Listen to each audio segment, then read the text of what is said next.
জাতিকে জানাতে হবে তোমরা যে তৈরি করেছো, আমরা যে তৈরি করেছি, মোরাললেস হেলথ। অতএব তাদের ব্যাপারে তুলির ব্যবস্থা নিতে হবে, না হলে আমরা নিজেরাই তাদেরকে অবাঞ্ছিত ঘোষণা করব।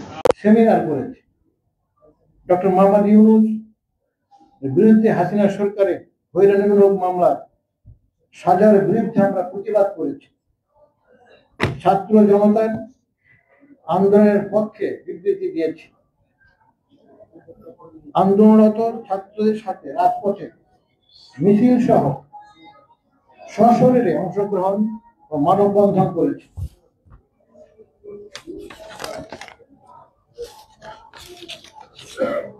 বলা বাহুল্য, গত 5.5 বছরে আওয়ামী লীগ সরকার কোন রকম ন্যায় নীতির তোয়াক্কা করেনি, দক্ষতা যোগ্যতা দেখার প্রয়োজন বোধ করে না, ধার ধারে নাই প্রশাসনিক নিয়ম কানুনে। যোগ্যতা ও দক্ষতা থাকা সত্ত্বেও অনেক সিনিয়র কর্মকর্তাকে ডিঙিয়ে পছন্দের কর্মকর্তাদের পদোন্নতি ও গুরুত্বপূর্ণ পদে প্রদান করা হয়েছে। গোটা দেশের মতো জনপ্রশাসনও কায়েম করা হয়েছে গণতন্ত্র। ফলে পেশাদার ও যোগ্য আমলাদের অনেকে বঞ্চনা, হতাশা, অপমানে নিগৃহীত হয়ে মারা গেছে। যারা টিকে আছেন তারা অনেক কষ্টে দিন যাপন করেছেন। কারো পেনশন আটকে দেওয়া হয়েছে, মিথ্যা অভিযোগে মাধ্যমে কারো কারো নামে মামলা দেওয়া হয়েছে, অনেককে জেলে ঢুকানো হয়েছে। মিথ্যা অভিযোগের মাধ্যমে কারণ ছাড়া বাধ্যতামূলক অবসর প্রদান করা হয়েছে।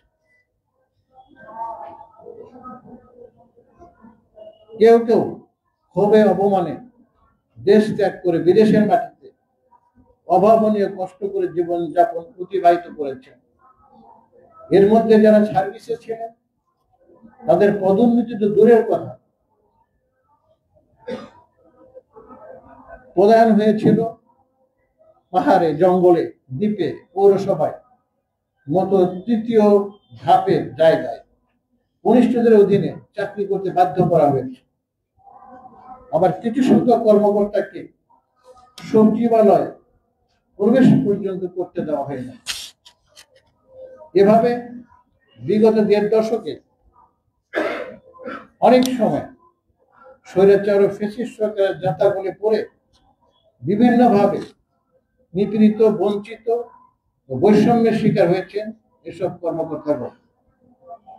সময় মতো পদোন্নতি, পদায়ন না হয় তারা সামাজিক ও পারিবারিক জীবনে সুনাম ও মর্যাদার যে অপূরণীয় ক্ষতি হয়েছে তা কাউকে বলে বোঝানো যাবে না। এক অবর্ণনীয় লাঞ্ছনা গঞ্জনার মধ্য দিয়ে এসব কর্মকর্তাদের সময় পার করতে হয়েছে। জীবন থেকে 17টি বছর হারিয়ে গেছে। বঞ্চিত, বৈষম্যের শিকার এসব কর্মকর্তাগণ বিগত 17 বছর সরকারি কাজে ও জনসভায় নিয়োজিত না থাকায় দেশের জন্য তাদের মেধা এবং যোগ্যতার সাক্ষ্য রাখতে সক্ষম হন না। অথচ এ সমস্ত কর্মকর্তা মাঠ পর্যায়ে অত্যন্ত দক্ষ এবং সৎ কর্মকর্তা হিসেবে তাদের পরিচিতি ছিল। সম্মানিত সাংবাদিকবৃন্দ, জাতির কাঙ্ক্ষিত গণ-অভ্যুত্থানের মধ্য দিয়ে ফ্যাসিবাদী শাসনের অবসানের পর পুরো দেশবাসীর মতো জনপ্রশাসনের বঞ্চিত কর্মকর্তারাও আশায় বুক বেঁধেছিলেন এবার নিশ্চয়ই তাদের বঞ্চনার অবসান ঘটবে। সরকারের সিভিল প্রশাসনে প্রত্যেকটি স্তর দুঃশাসন, দুর্বৃত্তের কারাগ্রাস থেকে মুক্ত হবে। প্রশাসনের আওয়ামী লীগ দুর্বৃত্তায়নের সাথে জড়িত সমস্ত সুবিধাভোগীদের অপসারণ ঘটবে এবং স্বচ্ছতা ও জবাবদিহিতামূলক প্রশাসন যন্ত্র গড়ে উঠবে, যা ছিল 36 জুলাইয়ের ছাত্র জনতার গণ আন্দোলনের মূল চেতনা। বলা বাহুল্য, বঞ্চিত এইসব কর্মকর্তাদের অধিকাংশই কোনো না কোনোভাবে ছাত্র জনতার এই আন্দোলনে প্রত্যক্ষ এবং পরোক্ষভাবে তাৎপর্যপূর্ণ সক্রিয় ভূমিকা রেখেছেন। যদিও বর্তমান অন্তর্বর্তীকালীন সরকার ইতিমধ্যে কর্মকর্তাদের বঞ্চনার অবসানে বেশ কিছু ইতিবাচক পদক্ষেপ নিয়েছেন, তবু অভ্যুত্থান পরবর্তী 8 মাস চলে গেলেও অনেকের বঞ্চনার অবসান হয় না।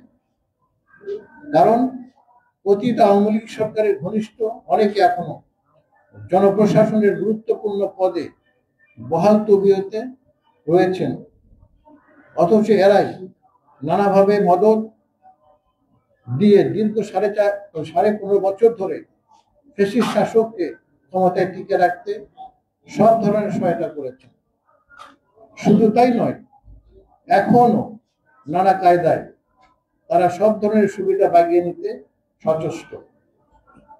শেখ হাসিনার আস্থাভাজন কর্মকর্তা হিসেবে পরিচিত এবং সুবিধাবাদীরা এখনো নানা কৌশলে যেমন পদোন্নতি পদায়ন বাগিয়ে নিচ্ছে, তেমনি ভাবে বঞ্চিত বৈষম্য শিকার কর্মকর্তাদের বিরুদ্ধে মিথ্যা তথ্য উপস্থাপন করে মাননীয় উপদেষ্টাদের বিভ্রান্ত করছেন। কিছু কিছু উপদেষ্টাগণ এইসব দুর্নীতিপরায়ণ আওয়ামী কর্মকর্তাদের দ্বারা বিভ্রান্ত হয়ে বঞ্চিত কর্মকর্তাদের উপযুক্ত পদে পদায়ন না করে বরং আওয়ামী লীগকে আস্থাভাজন শীর্ষ আসনে প্রতিষ্ঠিত করার জন্য ব্যক্তিগতভাবে জিও লেটার পর্যন্ত লিখে যাচ্ছেন।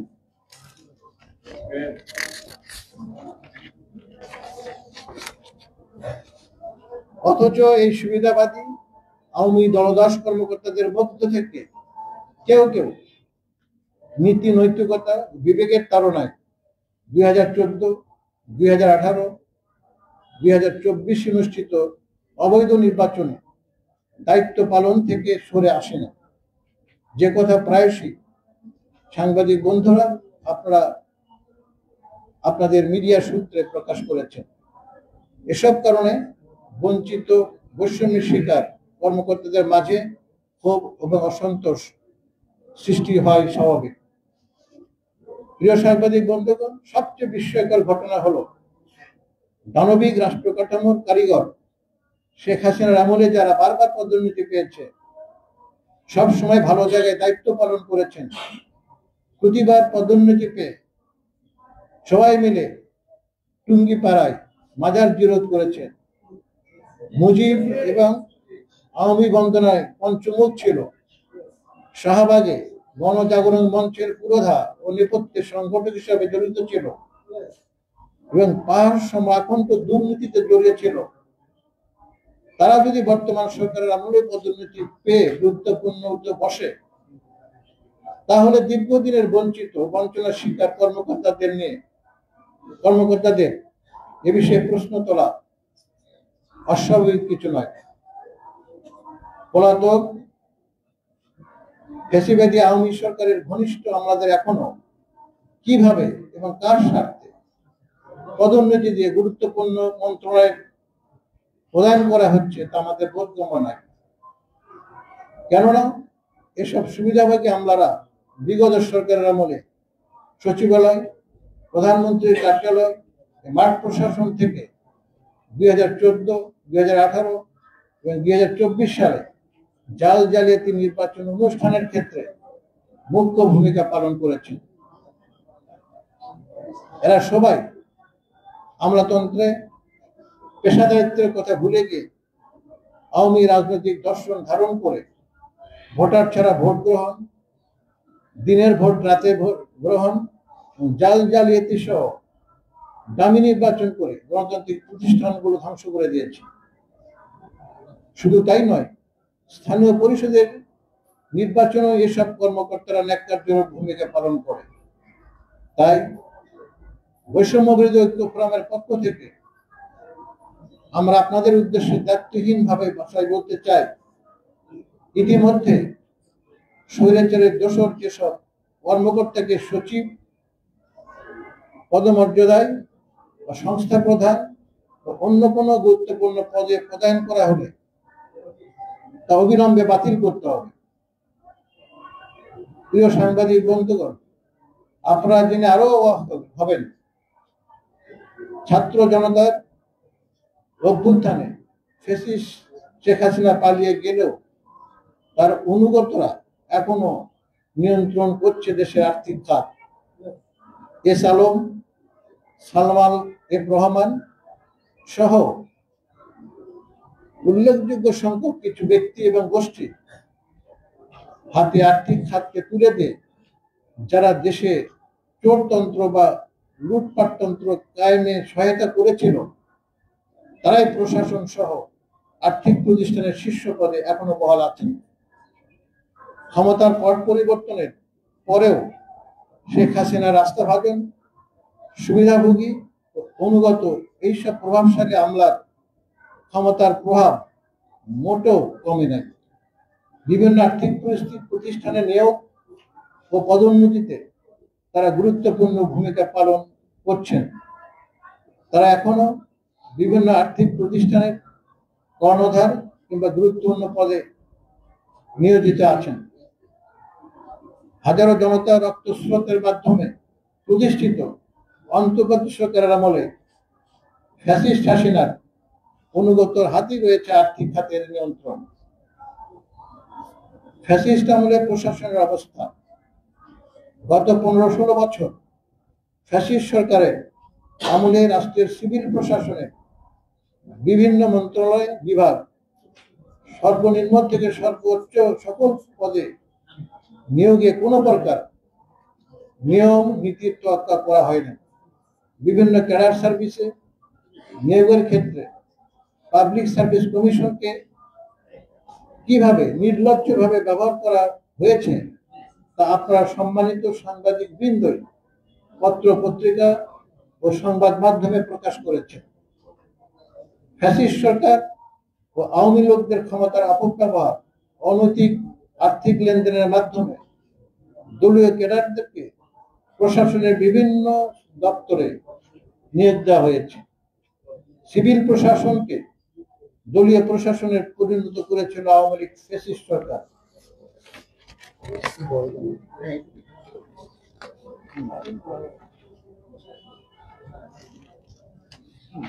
দুঃখিত, একটু বড় হয়ে যাচ্ছে। একইভাবে প্রশাসনের পদোন্নতি প্রদানের একমাত্র মাপকাঠি ছিল দলীয় আনুগত্য এবং দশামত।